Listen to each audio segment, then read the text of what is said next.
Bu videoda men oyiga $100,000 dan oshiq daromad qilayotgan YouTube kanalni ko'rsataman va qanaqa qilib unaqa videolar yasash mumkinligini ham sizlarga ko'rsatib o'tib ketaman. Ko'rishinglar mumkin, aynan shu kanal Ikkinchi jahon urushida bo'lgan voqea, hikoyalar, aynan birorta insonga tegishli hikoyalar, misol deylik birorta oshpazda yoki bo'lmasam haydovchida qanaqadir hodisalar bo'lgan, o'sha hodisalarni hikoya qilib chiqaradi. Eng ko'p ko'rilgan prosmotr 1,5 million prosmotr bo'lgan. Aynan shu videosini o'zi $14,000 dan oshiq daromad olib kelgandi adashmasam. Videoni ko'rishinglar mumkin. Hop, 50 daqiqalik video gapirayotgan oзвучка qilingan sun'iy intellekt orqali. Uni ham ko'rsatib o'taman qanaqa qilish kerak, nima qilish kerakligini.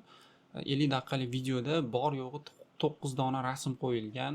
Qolgani faqat shu gapirib oзвучка qilingan, mana ko'rishinglar mumkin. Hech qanaqa rasm, bir animatsiya yoki video emas, shunchaki rasm qo'yib tashalgan, kerak joylarga qanaqadir kadrlar qo'yib topib shunaqa qilingan. Qisqasi 9 ta dona rasm qo'yilgan. Men buni ko'rib chiqdim. Keyin bunaqa kanaldan bir nechta bor bu insonda. Misol bu kanalda ham shu aynan shu insonga tegishli bo'lish kerak, chunki yuklagan videosini bir-biriga ulab qo'yyapti kanallarni. Mana shu kanallarni ulab qo'ygan. Bir 4 tacha kanali bor xuddi shunaqa. Birinchi o'rinda bunaqa kanal yaratishinglar uchun kanalni skrinshot qilib olasizlar. Skrinshot qilib bir nechta shunaqa kanallarni, bir-biriga o'xshash kanallarni skrinshot qilasizlar. Masalan, men hozir 3 ta kanalni skrinshot qildim. Birinchisi bu, ikkinchisi va uchinchisi. Shularni skrinshot qilib cloudga tashladim mana. Cloudga tashladim. Endi eng ko'p ko'rilgan videosiga kirasizlar. Kirgandan keyin pastroqqa tushsanglar, mana bu yerda prosmotr 8 oy oldin yuklangan. Shu yerda pastroqqa tushsanglar, mana bu yerda mana показать text video deyapti. Shuni bitta bossanglar, kopiya qilib olasizlar и bu yoqdan tekstni shundoq nusxalab полностью deb o'zi sichqonchani bosib tursanglar so'zlarni mana 1 soat 50 daqiqalik videoni tekstini kopiya qilib oldi. Ctrl C ni bosib turib cloudga kirib tashlaysizlar bu narsani. Mana botga tashaldi. Xohlasanglar xuddi shunaqa qilib eng ko'p ko'rilgan videosidan bir 2-3 tasini tashlaysizlar. Mana 1,300,000 ko'rilgan ekan bunisi. 1,300,000 ko'rilgan videosini ham xuddi shunaqa qilib mana pastga tushasizlar, показать tekstni bosasizlar, bu yoqdan mana kopiyani bosasizlar. Nusxalab olasizlar xuddi shunaqa qilib, bunga tashlaysizlar. Bu nimaga kerak? Cloud bu kanal qanaqa sistemada o'sha ssenariy yozayotganligini polni o'rganib chiqadi. Jo'natsanglar o'zi analiz qiladi. Jo'natishdan oldin bu yoqqa yozasizlar. Menga shu kanaldan ilhomlangan holatda xuddi shunaqa ssenariylar yozib ber, undan tashqari ssenariy real hayotdan olingan bo'lishi kerak, ichida yolg'on bo'lmasligi kerak deb shu taqiq qo'yasizlar. Chunki yolg'on bo'lsa, bu kanalda asosan yoshi katta insonlar kuzatadi, orasida bo'lishi mumkin, urushda qatnashgan insonlar bo'lishi mumkin yoki вообще-то bu kitobini o'qigan, bu hikoyalarning kitobini o'qigan insonlar bo'lishligi mumkin. Yolg'onni bittada sezadi. Shuning uchun yolg'on umuman aralashtirmaganliklar yaxshi. Shunaqa yozsanglar o'zi men oldin jo'natganman, mana menga oldin ssenariy yozib bergan, shuning uchun men hozir jo'natib o'tirmayman. Xuddi shunaqa qilib yozasizlar, jo'natasizlar. Eleven Labs uchun tabiiy ovoz 40-45 daqiqalik deyapti, lekin sizlar bu tekstlarni kopiya qilib turib Eleven Labsga tashlaganinglar bilan 40-45 daqiqalik bo'lmaydi. Cloud masalan ChatGPT aytganinglar bilan ular uzog'i 3-4 daqiqalik video chiqarib beradi. Buniki hozir maksimum bir 15 yoki 20 daqiqalik bo'lishi mumkin. 20 daqiqaga ham yetib bormaydi.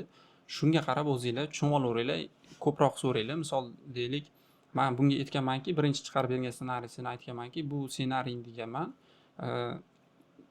5 daqiqalik ssenariy bo'lib chiqdi, ya'ni 5 daqiqalik video bo'ldi deganman. Shuni inobatga olib, ssenariyni kattaroq qilib bergin keyingi safar deganman. Shundan keyin menga masalan kengroq, kattaroq qilib bergin, 20 daqiqagacha qilib olganman hozir. Shunaqa nusxalaysizlar buni, masalan chiqaradilar, ssenariy yozib berdi. Bizga hozir Google AI Studio kerak bo'ladi. Bu tekin varianti. Agar sizlar pulli yaxshiroq xohlayotgan bo'lsangiz, Eleven Labs sotib olishingiz to'g'ri keladi, lekin men hozir sizlarga tekin variantini ko'rsatib o'tib ketaman. Xo'p, qaranglar, Google'ga Google AI Studio deb yozasizlar. Bu Google kompaniyasi tomonidan yaratilgan sun'iy intellekt, o'sha tekstlarni o'qib beradigan. Sun'iy intellektga kirganingizdan keyin burchakda Gemini 3 flash turibdi. Xuddi shuni ustiga bitta bosasizlar, bu yoqdan audioni tanlab olasizlar.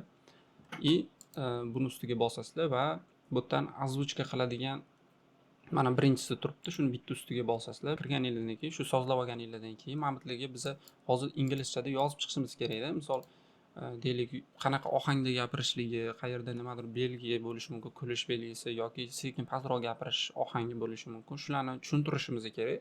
Uning uchun bizga xuddi shu joyda skrinshot qilib olamiz va cloudga tashlaymiz. Cloudga keyin skrinshot qilib xuddi shu holatda Google AI ni sozlashim kerak deb yozasizlar. Mana o'zi sizlarga o'sha sozlash uchun sizlarga prompt beradi. Buni shundoq nusxalaysizlar. Google AI Studioga o'tasizlar va birinchisiga mana buni joylaymiz. Xo'p, ikkinchisiga mana buni joylaymiz. Endi bizga boya bergan ssenariylarini nusxalab olib ketma-ketlikda, misol men sahnalarga bo'lib olganman. O'zingizlar qancha qulay qilsanglar, o'zingizlarga shuncha yaxshi. O'zbek tilini, inglizchani bilsanglar, undan ham yaxshi, qulayroq bo'ladi. Endi ingliz tili shart emas. O'zingizlarga tushunmagan joylarni botga tushuntirasizlar. Cloudga kirib, men ingliz tilini bilmayman, lekin inglizchada menga ssenariy ber, lekin men tushunishim kerak, nima deyapti, qaysi joyda qanaqa rasm qo'yishim kerak deb tushuntirsanglar, qancha qulay qilib olsanglar o'zingizlarga yaxshi bo'ladi. Nusxalaysizlar, bu yoqqa kirasizlar, mana bu joyga hozir olgan ssenariyimizni nusxalab botga tashlaymiz va pastda mana turibdi o'zi run Ctrl deb yozib qo'ygan, Ctrl deb yozib qo'ygan. Xuddi shuni bitta bosasizlar, bo'ldi. O'zi azvuchka qilyapti. Mana o'zi zagruzka dumaloq aylanyapti. Azvuchka qilib bo'ldi. Eshitib ko'rishingiz mumkin. August 1940. Hermann Göring walked into Hitler's office with a smile on his face. He had just received the latest American production report from German intelligence. He put it on the desk. Hitler picked it up, read it, and laughed. Qaranglar, faqat bitta minus tomoni bor. Faqat tekstga ahamiyat berishingiz kerak. Uzunroq tekst tashlasanglar, oxiridagi mana bu so'zlari bo'ladi-yu, mana shu so'zlarni chala bo'lib qolishi mumkin, mana yoki oxirgi ikkita so'zi qolib ketishi mumkin. Shunga o'xshagan muammolarga duch kelishinglar mumkin. Shuning uchun maslahatim qisqaroq tashlanglar. Mana shuncha 4 qator, 3 qator qilib tashlasanglar yaxshiroq o'qiydi. Chunki endi tekin narsa baribir shunaqa muammolarga chiqib turish ehtimoli bor. Bir xil joylarni juda ko'p tekst tashlasanglar, bir xil joylarni deylik, mana bu Amerika yo bir narsa deyapti. Shotini misol tez o'qib yuborishi mumkin, keyingisini sekin o'qib yuborishi mumkin. Shunaqa narsa. Hali ustida ishlashyapti, o'shaning uchun shunaqa muammolar uchrashi mumkin. Shuning uchun kamroq tashlanglar. Misol 3 qator, 4 qator tekst tashlasanglar yaxshiroq azvuchka qilib beradi. Qaranglar, bu yoqda tepada mana bu ustiga bossanglar, bu yoqda har xil personajlarning ovozlari bor, hikoya o'qiydigan kinoshning misol dramatik misol shunaqa narsalar bo'lishi mumkin. Eshitib ko'rib yoqqanini o'zingizlarga. What idea do you want to bring to light? What sparks your What's a skill you'd like to do? Ready to make something amazing? Mana hikoyaga mana shu insonni yosh kattaroq inson ekan, menga shuniki yoqdi. Misol, deylik, mana buni ham azvuchka qilib ko'ramiz. Eshitib ko'ramiz qanaqa ohangda chiqqanligini. August 1940. Hermann Göring walked into Hitler's office with a smile on his face. He had just received the latest Shunaqa shu tarzda hammasini ko'p nusxalab tashlab shunaqa azvuchka qilib chiqasizlar. Ssenariyni nusxaladimda, bu yoqqa ChatGPT ga tashladim va menga shu ssenariy bo'yicha kadrlar topib ber, video, rasm bo'lishi mumkin. Agarda original bo'lsa yaxshiroq bo'ladi deb yozdim. Agar sizlar cloudga o'sha ssenariy cloudga ham aytsanglar bo'ladi, o'sha ssenariy bo'yicha menga kadrlar topib ber yoki rasmlar topib ber internetdan desanglar, o'zi topib beradi. Olib to'g'ri kelganini videoga qo'yishinglar mumkin yoki ChatGPT ga shunaqa qilib ssenariyni polniy nusxalaysizlar. Menga ketma-ketlikda shu ssenariy bo'yicha menga rasmlar topib bersanglar, topib beradi internetdan. Hozir jo'natib ko'ramiz.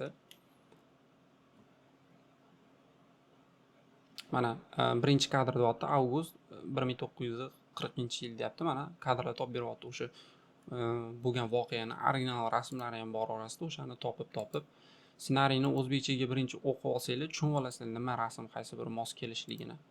Yoki bu ChatGPT ga shunaqa tashlaysizlarki, ssenariyni tashlab turib, misol o'zbekchada yozib, o'zbekchaga tarjima qil deysizlar. Lekin o'zbekcha tarjima qilgandan keyin menga endi ketma-ketlikda shu ssenariy bo'yicha kadrlar topib bersanglar, xuddi shunaqa qilib mana kadrlar topib beradi. Hozir montaj qilish jarayonini sizlarga ko'rsatmoqchi edim o'zi, lekin ko'rsata olmayman chunki menda Premiere Pro ham yo'q hozir kompyuterimda, undan tashqari CapCut ilovasi ham yo'q. Menda hozir DaVinci Resolve bo'lganligi uchun sal tushunarsiz bo'lishi mumkin sizlarga.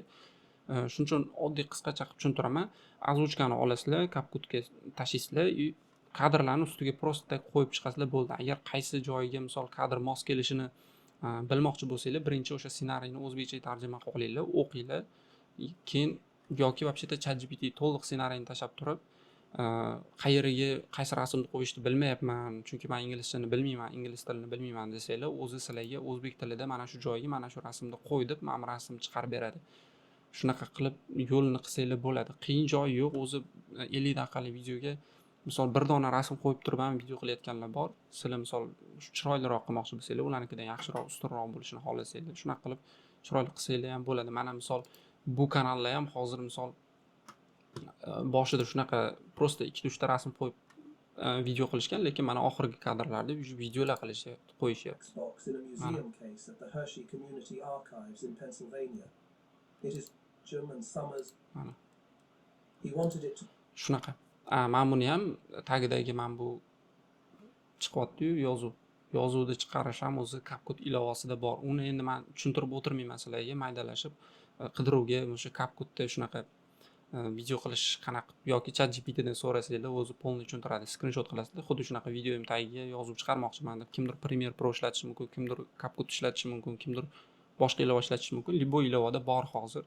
Screenshot qilasizlar, o'sha ilovalarni aytasizlar, men shunaqa montaj programmasini ishlataman, menga xuddi shunaqa yozib chiqarishim kerak, qo'yishim kerak tagiga desanglar, u bo'lsa sizlarga sozlanmasini tushuntiradi qatdan qilishni. Bo'lmasa agar YouTubedan videosini topib bersanglar, YouTubedan ham videosini topib beradi. ChatGPT ga faqat screenshot qilib tashlashinglar kerak bo'ladi.